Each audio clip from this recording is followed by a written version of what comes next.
बहुत ज़्यादा खुशी हो रही है सर जी। वो जैसे कहते हैं ना भाई और क्या चाहिए, तो कुछ नहीं चाहिए। तो महेंद्र जी 2 शब्द उस पत्र के लिए भी आप कहें। वो सर जैसे मैं खुलकर जैसे मुझसे बोल नहीं पा रहा था, तो जो कहना चाहता था वो मैंने अकेले में लिख लिया और फिर आपको जैसे वो मैंने दे दिया। काफ़ी अच्छा लग रहा है। जब छोटे थे तब ऐसा सोचा नहीं था कि आगे जाके ऐसा कुछ करेंगे। फिर पीसीपी आए और फिर जैसा माहौल मिलता गया फिर पढ़ते गए और बहुत अच्छा लग रहा है।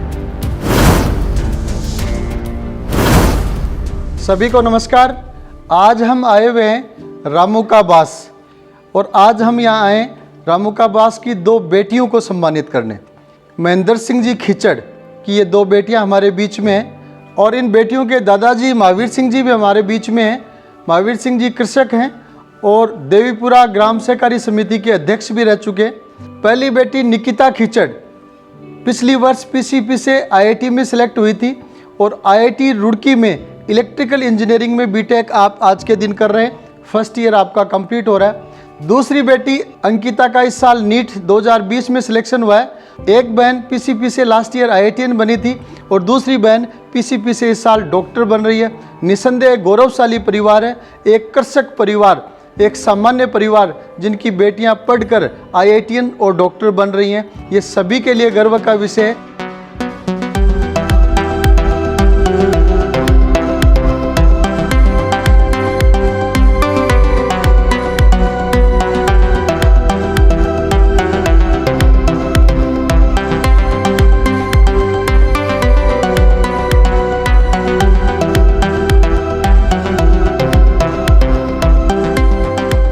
तो सफलता की इस श्रृंखला को जानने के लिए सबसे पहले अपन कुछ बातें महेंद्र जी खिचड़ से करेंगे।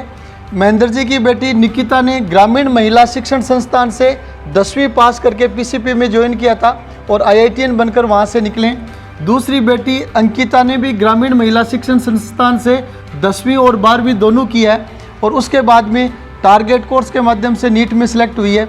तो महेंद्र जी मैं आपको पूछना चाहूँगा कि 2 बेटियां आपकी आईआईटीएन और डॉक्टर बनने जा रही हैं और डॉक्टर और आईआईटीएन आज के दिन समाज के लिए बहुत ही गौरव के पद माने जाते हैं। तो आज आप कैसा महसूस कर रहे हैं?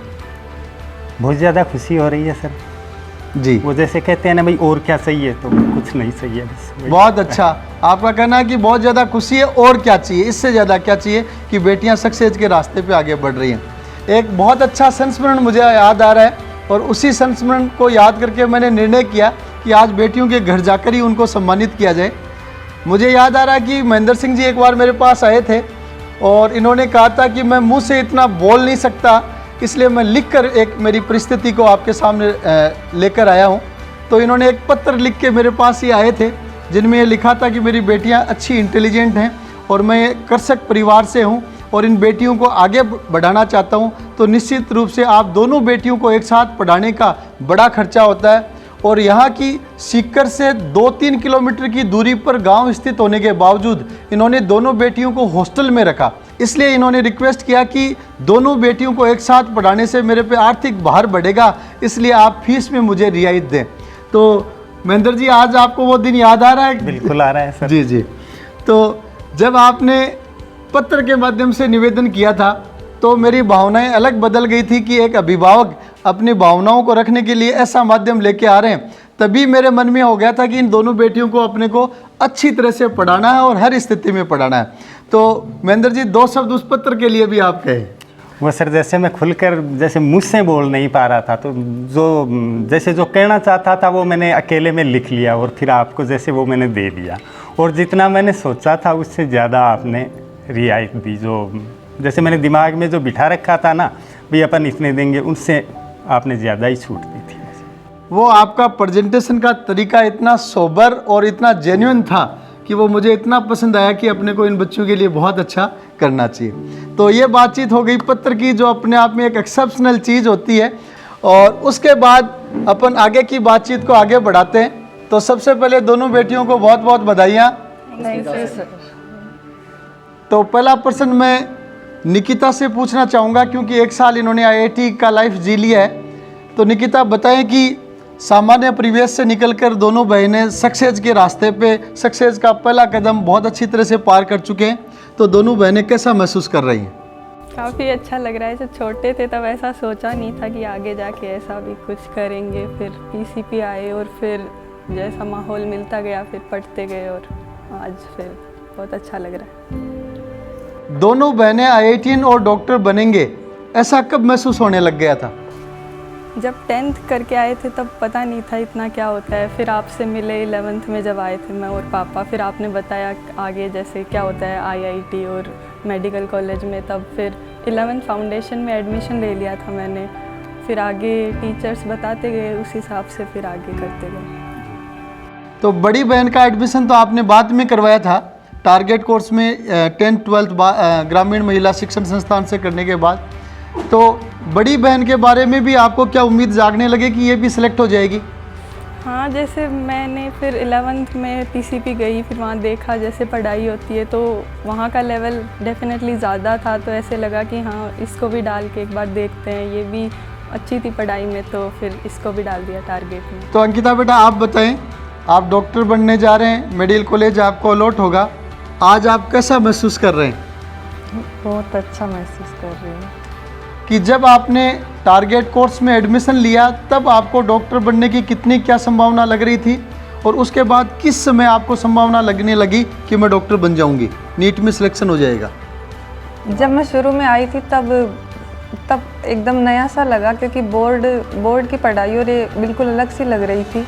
फिर धीरे धीरे ऐसे टेस्ट होने लगे और ऐसे समझ में आने लग गया, तब ऐसे लगने लगा कि हाँ हो तो सकता है। मीनिंग आप समझ रहे हैं कि पहले बेटी ने स्कूलिंग पढ़ा, तो जब टारगेट कोर्स ज्वाइन किया तो शुरुआत में लगा कि पढ़ाई मुश्किल है, समझ में कम आ रहा है, लेकिन धीरे धीरे पढ़ाई बढ़ती गई और टेस्ट में जो स्कोर बढ़ने लगा तो बेटी को लगा कि सिलेक्शन अब होने वाला है, हो सकता है। एक और महत्वपूर्ण तथ्य है कि रामू का आवास है वो सीकर शहर की बाईपास रोड पे स्थित है, मीन्स सीकर शहर में ही है। फिर भी दोनों बेटियां हॉस्टल में रहकर दोनों ने पढ़ाई की, तो हॉस्टल वाला रास्ता क्यों चुना? आप तो अप डाउन भी कर सकते थे। मैं 11th में डे स्कॉलर ही थी। फिर 11th में घर पे पढ़ाई नहीं होती थी, जैसा सर समझाते थे वो घर पे आके फिर नहीं पढ़ते थे तो भूल जाती थी। तो फिर 12th में पापा को बोला कि हॉस्टल में रहना है, जैसे देखा हॉस्टल के बच्चों को जैसा वो टाइम मैनेज कर लेते थे, तो फिर 12th में हॉस्टल में आ गई। तो अंकिता को हॉस्टल में छोड़ने का निर्णय कैसे किया? दोनों ने साथ में किया? जब मैं 12th में आ गई थी तो मेरी रैंक भी अचानक अच्छी आने लग गई, अच्छे मार्क्स आने लग गए। तो फिर इसने पहले ही सोच लिया था कि टारगेट पीसीपी से करना है और हॉस्टल में रह के पढ़ाई करनी है। तो आप दोनों ही बेटियों ने हॉस्टल का लाइफ सिलेक्शन से पहले देख लिया, आपने आगे IIT रुड़की का हॉस्टल लाइफ देखा है। तो पहले जो हॉस्टल लाइफ था और आज का हॉस्टल लाइफ है उसमें क्या फ़र्क है? पहले जैसे पीसीपी में थे तो सारा माहौल पढ़ाई का ही था, फ़ोन वगैरह अलाउड नहीं था, तो पूरा पढ़ाई से ही रिलेटेड ऐसे एनवायरनमेंट रहता था। अभी कॉलेज में तो अपनी मर्ज़ी से कुछ भी करो, तो फ़ोन वोन भी रखना अलाउड है, तो काफ़ी अलग है हॉस्टल कॉलेज का। और तो दोनों में से बेटर कौन सा था? जहाँ पढ़ाई अच्छी हो वो ही बेटर होता है। राइट। ग्रामीण परिवेश भी आपके यहाँ है, खेतीबाड़ी भी पापा जी करते हैं, गाय भैंस भी है। तो मैं दोनों से जानना चाहूँगा कि घर की कौन कौन सी जिम्मेदारियाँ आज के दिन आप निभा रही हैं और घर के कौन कौन से काम आप कर लेते हैं? लगभग घर का काम और खेत का काम में हाथ बटा देते हैं, जैसे खाना वगैरह बना लेते हैं। और अभी जैसे ये खेत का भी काम हो रहा है। लावनी डूचनी वगैरह करने का अनुभव ले लिया आपने लॉकडाउन में? हाँ, अभी लॉकडाउन में फ्री थे तो ये सब भी कर लिया। तो अंकिता बेटा आप बताएं, आप घर का कौन कौन सा काम कर लेते हैं? खाना बना लेती हूँ, दूध निकाल लेती हूँ। तो गाय भैंस का दूध भी निकाल लेते हैं। तो क्या आज हम देख सकते हैं कि आप गाय भैंस का दूध निकालने में भी एक्सपर्ट हो? हाँ। चलो ये भी चीज़ देखेंगे। महावीर जी, आपकी 2 पोतियाँ IITian और डॉक्टर बन रही हैं, तो आप कैसा महसूस कर रहे हैं और आपने ऐसा सोचा था क्या? बहुत खुशी महसूस कर रहे हैं, पहले ऐसा सोचा नहीं था। तो निकिता और अंकिता की मम्मी जी भी हमारे बीच में हैं और देसी घाघरा लुगड़ी के ऊपर सापा सम्मान का बांधे हुए हैं। तो चलो आज इनसे अपन मारवाड़ी में बातें करते हैं। तो मैडम जी थे बताओ कि एक बेटी पिछली साल IITian बन गई, दूसरी साल डॉक्टर बन गई, कसो क्या लाग रहे मन में उड़ाम क्या महसूस हो रहे? बहुत बढ़िया हो रही। बहुत बढ़िया महसूस हो रही है। थे कद सोचा कि हमारे बेटी डॉक्टर IITian बन जा लिया, कता टाइम ऊपर महसूस हुआ लाग गो? मारे तो जुदा पिछली साल अब आई बन गई, इन्हें तो मैंने तो पक्कू लागी कि अभी क्यों नहीं दूसरी भी क्यों बन जैसी। हाँ। ठीक है। और अब बच्चों है तो बिको भी लगे यहाँ के तो ए कह रहे हैं कि एक बेटी IITian बनी जब लगे लागो कि दूसरी बेटी डॉक्टरनी भी बन जाएगी, और दोनों बनी जब यहाँ लगे कि बेटो भी बन जैसी। बहुत अच्छी बात है, ग्रामीण परिवेश में बच्चियों का पालन पोषण होता है, मम्मी पापा के सपोर्ट में लगभग घर का सारे काम भी वो करके एक्सपर्ट बन जाती हैं और उसके बाद में IITs और मेडिकल कॉलेजेस जैसे प्रोफेशनल लाइफ को वो देखती हैं और आगे बढ़ती हैं। यह अपने आप में किसी भी अभिभावक के लिए एक सपने से कम नहीं होता और इन दोनों बेटियों ने अभिभावकों के इन सपनों को सार्थक करके दिखाया है। तो जैसा कि बातचीत में निकला कि दोनों बेटियां पढ़ाई के साथ साथ घर का काम भी करती हैं, तो देखते हैं कृषक परिवार की ये बेटियां घर की जिम्मेदारियों को भी कैसे निभाती हैं कि पढ़ाई में भी अव्वल हैं और साथ में घर की जिम्मेदारियां भी निभा रही हैं। सर पर हाथ है अपना, तेरा जो भी है सपना अब जिम्मा है अपना, सपने सच करने की तेरी बारी।